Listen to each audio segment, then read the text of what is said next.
Hi mga Lods! Bago natin simulan ang love story ni Sakuragi, nais ko po munang i-acknowledge ang writer ng kwentong ito. Walang iba kundi si Komi Edogawa. Shout out sa iyo, idol! At bago naman tayo magsisimula, mag-shout out rin tayo sa ating mga organic at solid na kaibigan. Shout out Ashraf Alimuda.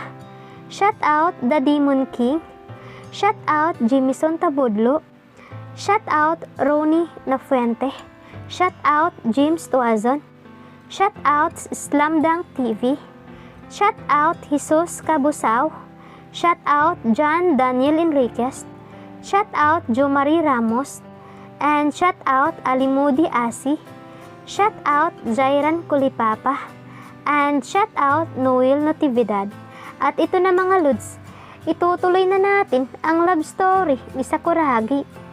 Samantalang, sumama nga si Hanamichi sa loob ng 2 years na pagiging in relationship nila ni Komi. Ngayon niya lang sinuway ang gusto ni Komi. Tuwang-tuwa ang mga producer ng commercial sa ganda ng performance ng mga models. Bahala na, sabi ni Hanamichi sa kanyang sarili. Pagkatapos ng 1 linggo, nag-air na sa buong Japan ang commercial. Lalong dumami ang fans ng mga players ng Shohoku. Lalo si Hanamichi na ngayon lang nila nakita sa commercial at may mga dumating pang offers para kay Hanamichi. Dahil sa ganda na din ng katawan nito, maya-maya pa ay tumawag na si Komi kay Hanamichi. Ang tigas naman pala ng ulo mo, love. Tinuloy mo pa rin kahit na alam mong ayaw ko, sabi ni Komi. Hindi ka ba proud or masaya para sa akin, boss? Tanong ni Hanamichi. Hindi. Naiinis ako sa iyo, sagot ni Komi. At bigla namang pinatay ni Hanamichi ang phone niya. Samantalang, nag-email naman si Ivy kay Hanamichi at sabi niya rito, "Hi Hanamichi, napanood ko yung commercial niyo. Grabe, ang hot, nakaka-proud. Well, buti pumayag na si Komi. Keep safe always. I miss you. Kisses." Email ni Ivy kay Hanamichi. At binasa naman ni Hanamichi ang email ni Ivy sa kanya. At nag-reply din siya dito. "Hi Ivy, thank you for always being supportive and happy for my achievements. I miss you always. Kisses." Reply ni Hanamichi kay Ivy. Buti pa si Ivy, masaya para sa akin. Bulong ni Hanamichi sa kanyang sarili. Samantalang, dahil sa nangyari, hindi muna nagkita sina Komi at Hanamichi. Ayaw ni Hanamichi salubungin ang galit ni Komi, kaya di muna siya nagparamdam dito. Hinihintay ni Komi ang chat ni Hanamichi para mag-sorry siya dito. Tumunog ang phone niya na mag-chat agad niyang kinuha para basahin ito. Hindi mo naman pala ako matitiis, sabi ni Komi sa kanyang sarili. Kumusta ka na, iyakin? Di ka ata napunta dito sa Shohoku. Chat from Rukawa to Komi. Hay, akala ko si Love. Si Rukawa lang pala, chismoso, sabi ni Komi sabay baba ng phone niya. Uy, pansinin mo ko, iyakin. Chat uli ni Rukawa. Ano bang gusto mo, chismoso? Reply ni Komi to Rukawa. Ikaw, gusto kita, Komi. Chat ni Rukawa to Komi. May boyfriend na ako, diba? At teammates mo pa siya. Reply ni Komi to Rukawa. Wala akong pakialam kung may boyfriend ka na. Kahit ka-team ko pa siya. Basta, gusto kita. Chat ni Rukawa to Komi. Hays, what a day. Hindi nga kami nag-uusap ni Love ng ilang araw. Tapos may ipal pa, sabi ni Komi sa kanyang sarili. Samantalang, iginugol ni Hanamichi ang kanyang oras sa pagpapractice para di niya na masyadong maalala ang galit ni Komi. Hays, 1 linggo na din. Namimiss ko na siya. Pero ayokong makita siyang galit. Parang ibang tao na siya pag nagagalit. Hihintayin ko na lang na mawala ang galit niya sa akin. Pero i-chat ko siya mamaya, sabi ni Hanamichi sa kanyang sarili. habang sa bahay nila Mito. Hi boss, I hope hindi ka nagalit. Keep safe, I love you. Chat ni Hanamichi kay Komi. Samantalang sa bahay nila Komi. Komi anak, nandito ka na pala. Bati ng dad ni Komi. Yes po dad, kumusta po ang duty niyo? Pangungumusta ni Komi sa dad niya. Katulad pa rin ng dati, nakaka-stress. Oo nga pala anak, nakita ko yung commercial ni Hanamichi. Siguro, proud na proud ka sa boyfriend mo. Magaling na basketball, may iba palang talent, sabi ng dad ni Komi. Galit po ako sa kanya. Nakakainis po siya, sabi ni Komi sa dad niya. Bakit? Kaya ba hindi na siya napapasyal dito? Tanong uli ng dad ni Komi.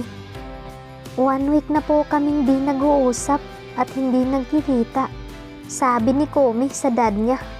Bakit anak? Anong pinag-awayan mo? May babae ba siya sa Shohoko? Tanong ng dad niya kay Komi. Wala po. Simula po, nung naging boyfriend ko siya, hinding-hindi po siya nagkakagusto o tumingin sa ibang babae. Paliwanag ni Komi sa daddy niya. Anong pinag-awayan niyo? Tanong uli ng dad niya. Hindi po siya natingin sa ibang babae, pero mga babae po nalapit sa kanya.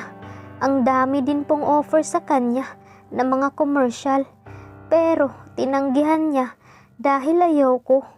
Pero hindi ko po maintindihan bakit this time tinanggap niya pa rin yung offer kahit sinabi ko nang ayaw ko.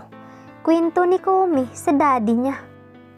Tinanong mo ba siya anak kung gusto niyang gawin yun? Paglilinaw ng daddy niya kay Komi. Gusto po niya, nagpaalam po siya sa akin. Hindi ako pumayag pero itinuloy niya pa rin.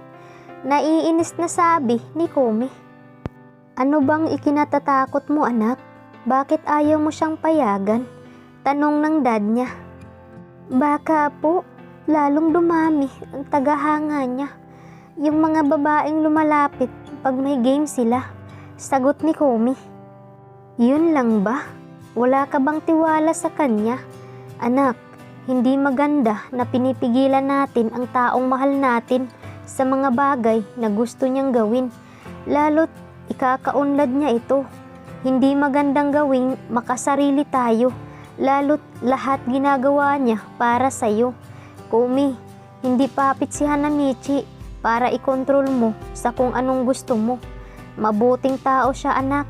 Ayokong dumating ang araw na pagsisisihan mo lahat ng ginawa mo ngayon. Payong magulang lang ito Komi, sabi ng dad niya. Samantalang, parang binuhusan ng malamig na tubig si Komi after siyang payuhan ng dad niya. Alam niyang hindi siya gustong saktan o sisihin ng dad niya, pero yun ang dapat. Napaiyak si Komi dahil na-realize niyang mali siya. Hindi niya alam ang dapat niyang gawin. Samantalang, pumunta si Komi sa Kanagawa para makausap si Hanamichi. Pinuntahan niya si Hanamichi sa bahay ni Mito. Komi, bakit ka nandito? Salubong ni Mito.